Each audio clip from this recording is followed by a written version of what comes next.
In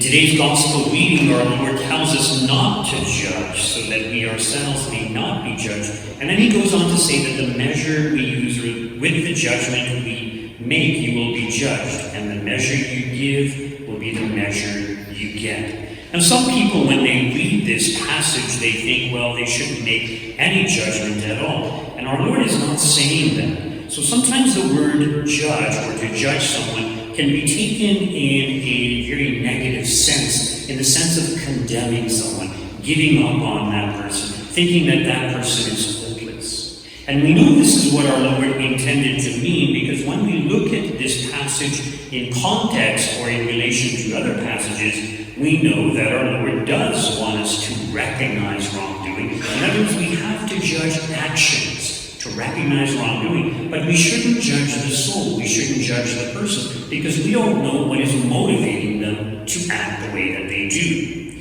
St. Francis de Sales, talking about when we see someone doing something wrong, he says we don't know why they are acting that way, what is motivating them to act that way. And he said there may be 100 possible reasons as to why they are doing what they are doing. And so, out of charity, we should try to assume the most charitable explanation as to why they are acting the way that they are acting. In other words, not to judge the person. But yes, we need to recognize the wrongdoing, and in fact, the ideal is to correct the person when we see someone doing something wrong. So even our Lord points this out at the end of today's gospel reading. He uses that analogy of the log in your own eye and the speck in someone's other eye. So he says, you hypocrite, first take the log out of your own eye, and then you will see clearly to take the speck out of your brother's eye. So yes, remove the speck from your brother's eye. And this is a very beautiful analogy, because when we have a speck or a splinter in our eye, it's very annoying. We can't see it ourselves. We need someone to remove it from our own eyes. But we would want someone who has good eyesight to remove it, because if they don't have good eyesight, they're possibly going to cause more harm to our eyes. So if someone has a log in their eye, it means they're blind. They don't know how to remove the speck. They're going to cause more harm, more damage. So our Lord isn't saying, don't remove the speck out of others' eyes. He's saying, do it in the right way. Do it charitably. The problem is, a lot of people will acknowledge, well, I lack charity. I'm not as good as I should be. I have many faults.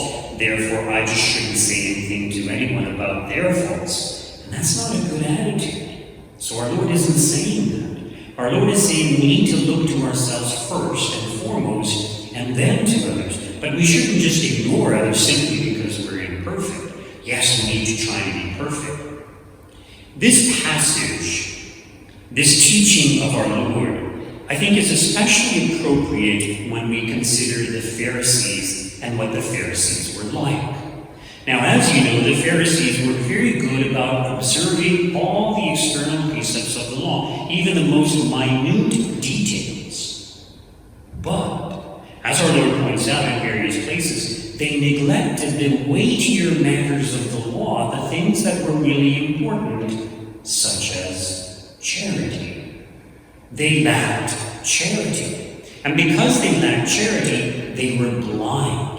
And because they were blind and were very critical of our Lord when he broke the Sabbath laws, or rather appeared to break the Sabbath laws by healing someone on the Sabbath. So our Lord wasn't breaking the Sabbath laws. He was basically doing good on the Sabbath day, which there's nothing wrong with it. Now think of the attitude of the Pharisees. So they claim that they are so zealous for the law of God. They claim to be zealous for God. They claim to have a great love for God. And their argument from their position is, well, we just want to preserve our traditions. We just want to preserve the truths of our faith. We want to protect all these traditions, because here you are, Lord, breaking these traditions. You appear to be breaking the laws, and that's going to corrupt our faith, the purity of our faith. So it seems like they have zeal and love for God, but in reality they do not.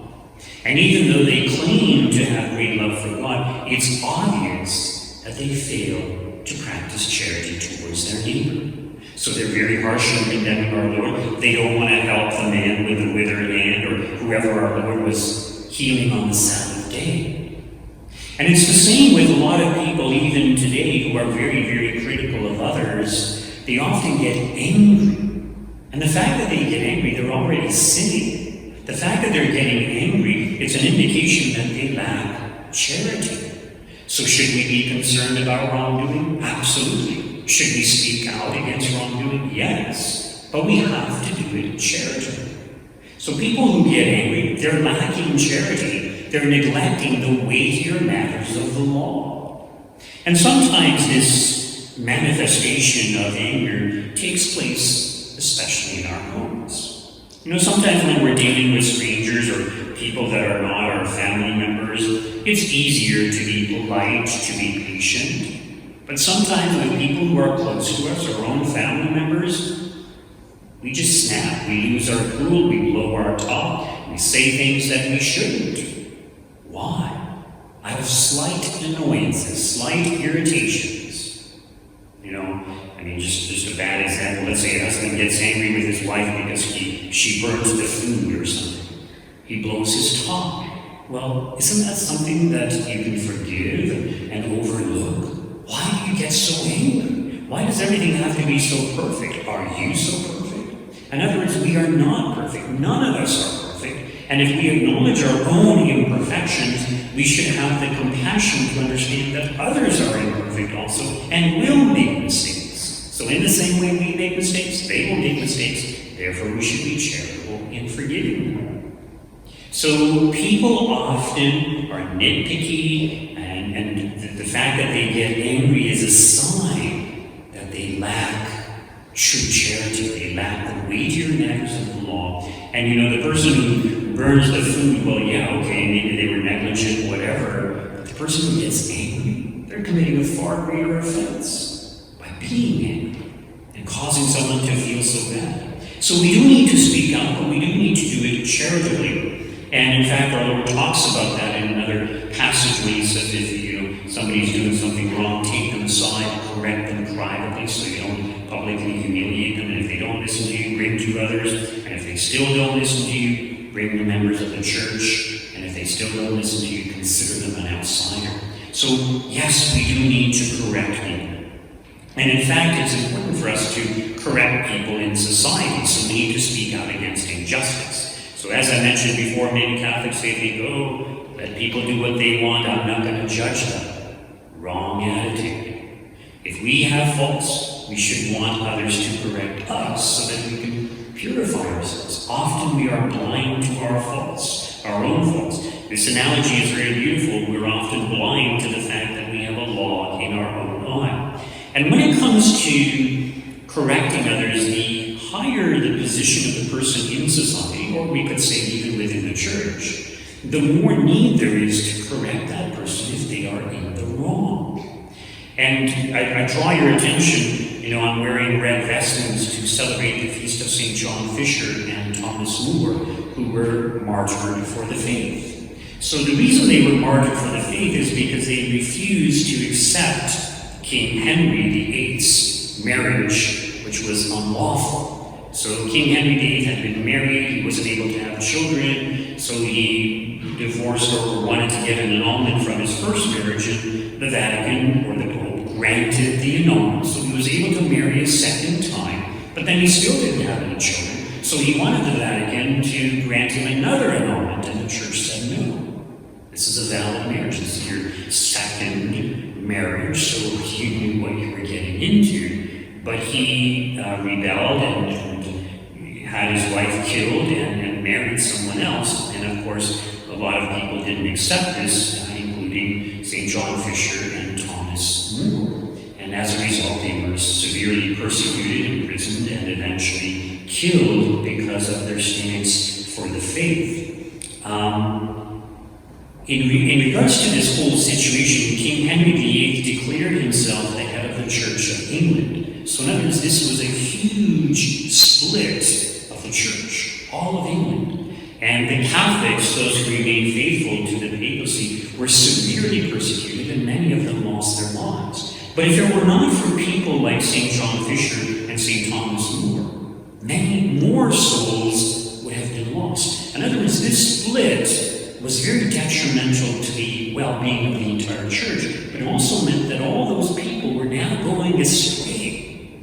They were saying that Henry VIII is the head of their church, not the Pope or not Christ, but Henry VIII. And it led to all kinds of problems, and yes, many Catholics were killed. They remained faithful to the true faith and gained eternal salvation. But if it were not for individuals like Thomas More and St. John Fisher, who spoke out against wrongdoing and who persevered in the truths of the faith, far more souls would have been lost. Far fewer souls would have been saved. So the point is, we need to speak out because we can save souls. We need to speak out against abortion. We need to speak out against all kinds of injustice in society. We just turn a blind eye because we say, well, who am I to judge?